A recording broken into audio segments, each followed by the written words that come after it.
Make Way for Ducklings, story and illustrated by Robert McCloskey.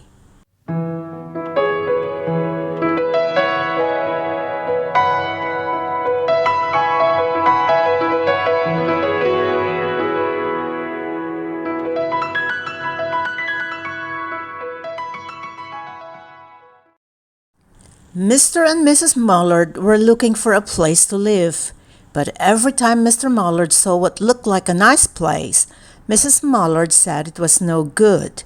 There were sure to be foxes in the woods or turtles in the water, and she was not going to raise a family where there might be foxes or turtles. So they flew on and on. When they got to Boston, they felt too tired to fly any further. There was a nice pond in the public garden with a little island on it.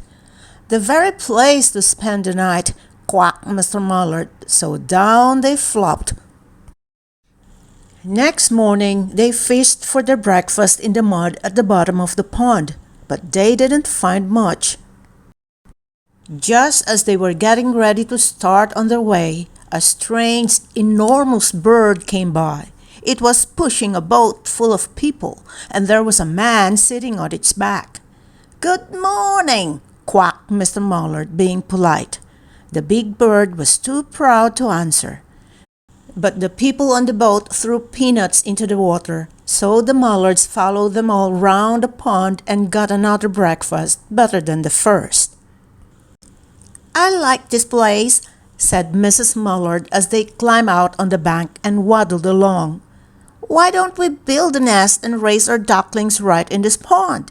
There are no foxes and no turtles, and the people feed us peanuts. What could be better?" "Good," said Mr. Mullard, delighted that at last Mrs. Mullard had found a place that suited her. "But—" "Look out!" squawked Mrs. Mullard, all of a dither. "You'll get run over." And when she got her breath, she added, "This is no place for babies. With all those horrid things rushing about, we'll have to look somewhere else." So they flew over Beacon Hill and round the State House, but there was no place there. They looked in Louisburg Square, but there was no water to swim in. Then they flew over the Charles River. "This is better," quacked Mr. Mullard. "That island looks like a nice quiet place, and it's only a little way from the public garden." "Yes," said Mrs. Mullard, remembering the peanuts. "That looks like just the right place to hatch ducklings." So they chose a cozy spot among the bushes near the water and settled down to build their nest.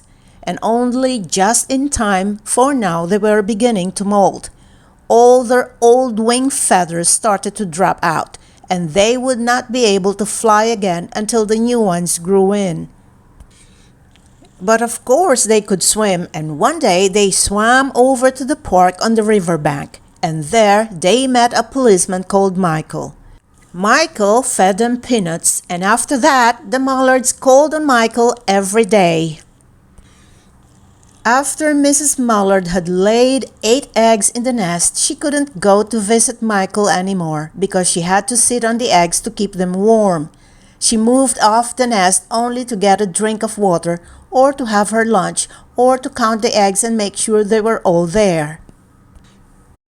One day the ducklings hatched out.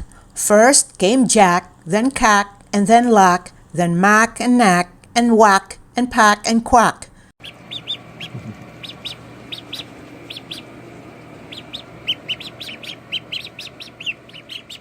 Mr. and Mrs. Mullard were bursting with pride. It was a great responsibility taking care of so many ducklings, and it kept them very busy. One day Mr. Mullard decided he'd like to take a trip to see what the rest of the river was like further on. So off he set. "I'll meet you in a week in the public garden," he quacked over his shoulder. "Take good care of the ducklings." "Don't you worry," said Mrs. Mullard. "I know all about bringing up children," and she did. She taught them how to swim and dive,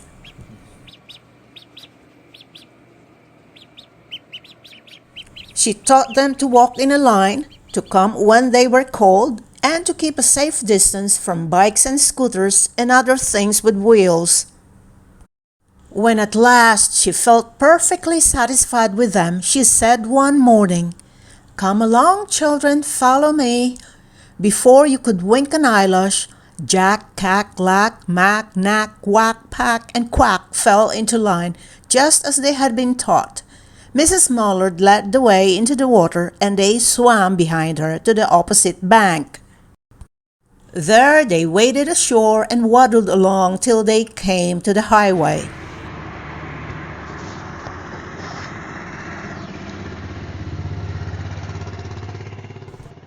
Mrs. Mullard stepped out to cross the road.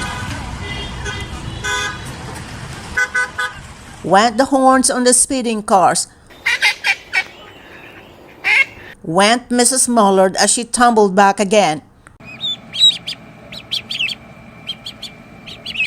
Went Jack, Cack, Lack, Mack, Knack, Quack, Pack, and Quack, just as loud as their little quackers could quack.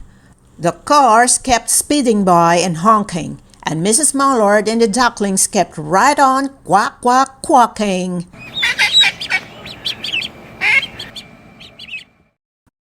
They made such a noise that Michael came running, waving his arms and blowing his whistle.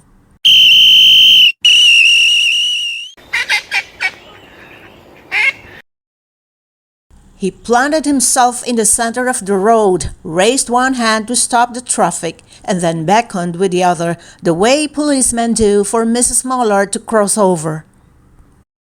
As soon as Mrs. Mullard and the ducklings were safe on the other side and on their way down Mount Vernon Street, Michael rushed back to his police booth. He called Clancy at headquarters and said, "There's a family of ducks walking down the street." Clancy said, "Family of what?" "Ducks!" yelled Michael. "Send a police car, quick!" Meanwhile, Mrs. Mullard had reached the corner bookshop and turned into Charles Street with Jack, Cack, Lack, Mack, Knack, Quack, Pack, and Quack all marching in line behind her. Everyone stared. An old lady from Beacon Hill said, "Isn't it amazing?" And a man who swept the streets said, "Well, now ain't that nice?" And when Mrs. Mullard heard them, she was so proud she tipped her nose in the air and walked along with an extra swing in her waddle. When they came to the corner of Beacon Street, there was the police car with 4 policemen that Clancy had sent from headquarters. The policemen held back the traffic so Mrs. Mullard and the ducklings could march across the street, right on into the public garden. Inside the gate, they all turned round to say thank you to the policemen. The policemen smiled and waved goodbye. When they reached the pond and swam across to the little island, there was Mr. Mullard waiting for them, just as he had promised. The ducklings liked the new island so much that they decided to live there. All day long they followed the swan boats and eat peanuts. And when night falls, they swim to their little island and go to sleep.